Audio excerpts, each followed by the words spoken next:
বীরের মতো রাজপথে জীবন দিব দেশের জন্য, এটা অনেক সম্মানের।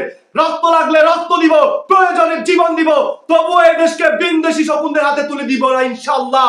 ভাইরা আমার পিছনে অনেক লোক লেগে আছে, অনেক থ্রেট দিচ্ছে। আমি যদি মরেও যাই, সংগ্রাম অব্যাহত রাখবেন।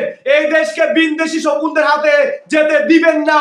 মনে রাখবেন, যে জাতি তার নিজের ভাগ্য পরিবর্তন করার চেষ্টা করে না, আল্লাহ সেই জাতিকে সহযোগিতা করে না। তাই আমাদের সকলকে ঐক্যবদ্ধ হয়ে আমাদের দেশটাকে বাঁচাতে সংগ্রাম করতে হবে, রাজপথে ঝাঁপিয়ে পড়তে হবে। জননেত্রী শেখ হাসিনা খুব শীঘ্রই ডিক্লার দিবেন রাজপথে নামানোর জন্য, কারণ তিনি সবকিছু গুছিয়ে এনেছেন। সময় এসে গেছে, আর বেশি দেরি নাই। খুব শীঘ্রই জননেত্রী শেখ হাসিনা ডাক দিবেন, সবাই ঢাকা গিয়ে এই ইউনূস সরকারের পতন ঘটবে ইনশাআল্লাহ। তারা এখন নাকি আওয়ামী লীগের পক্ষে সোশ্যাল মিডিয়াতে কথা বললে জেলে ঢুকাই দিবে।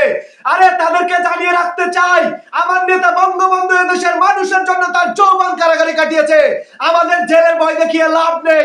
বঙ্গবন্ধু সৈনিকরা দেশ বাঁচাতে প্রয়োজন জীবন দিতে প্রস্তুত, তাদের জেলের ভয় দেখিয়ে দাবায় রাখতে পারবে না। জয় বাংলা, জয় বঙ্গবন্ধু।